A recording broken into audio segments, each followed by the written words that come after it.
그 결과 이례적으로 4억 전달책 전부 무죄 판결을 받았습니다. 안녕하세요. 형사 전문 조정희 변호사입니다.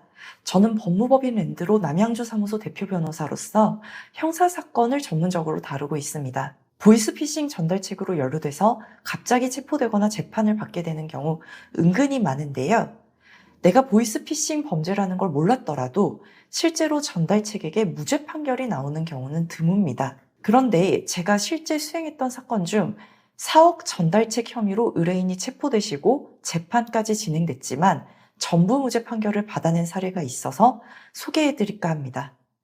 보이스피싱 전달책이 왜 스스로 내가 지금 보이스피싱을 저지르고 있다는 걸 모르는 경우가 생길까요?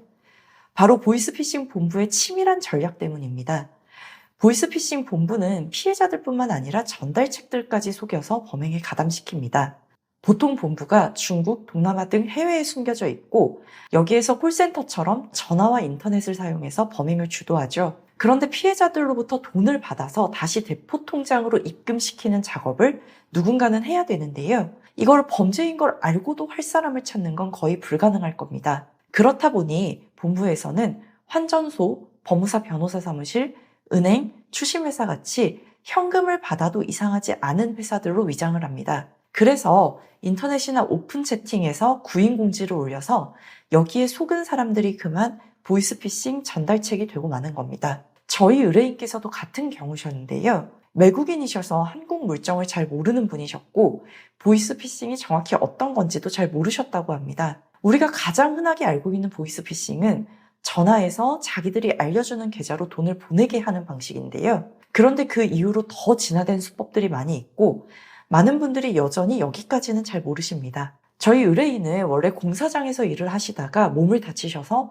일자리를 다시 구하시려고 오픈 채팅에서 알아보시던 중에 우연히 환전소 구인글을 보시게 됩니다. 이분은 손님한테서 한국 돈 현금을 받아와서 은행 ATM기로 계좌 입금하는 업무를 담당하셨고 손님은 나중에 유리한 환율로 외국 돈을 계좌로 받으시는 거라고 알고 계셨다고 합니다. 그리고 실제로 이분이 피해자들한테서 돈을 받으실 때 피해자분들이 잘 부탁한다까지 이야기하시면서 흔쾌히 현금을 전해주시니 아예 의심도 못하셨던 거죠. 이때 피해자분들도 보이스피싱 본부와 계속 통화 중이셔서 저희 의뢰인과 길게 대화를 하지는 못하셨는데요. 이것도 다 보이스피싱 본부의 치밀한 계략입니다. 일단 기존 대출 일부를 현금으로 상환해야 되니 회사 직원이 오면 현금을 주면 된다. 이런 말에 속으셔서 저희 의뢰인에게 현금을 주신 겁니다.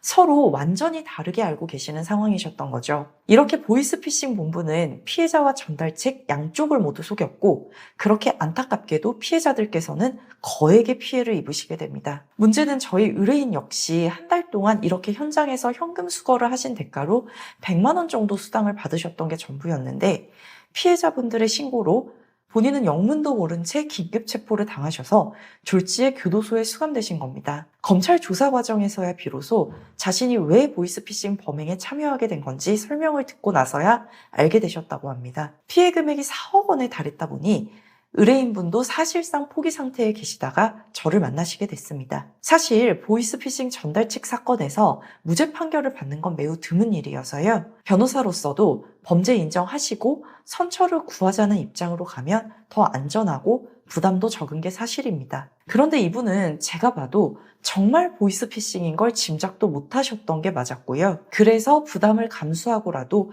무죄 주장을 해보기로 했습니다.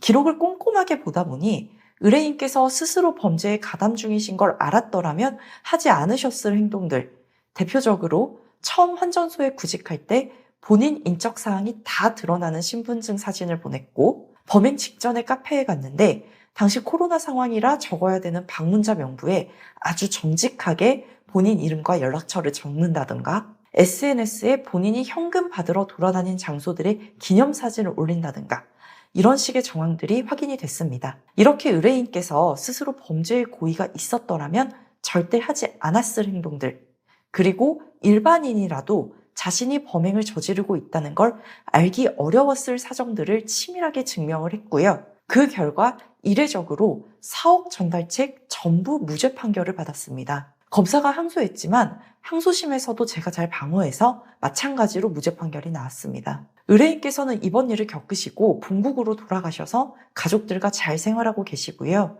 얼마 전에 형사보상금도 받으셔서 가족들과 새 출발하시는데 잘 사용하셨다고 합니다.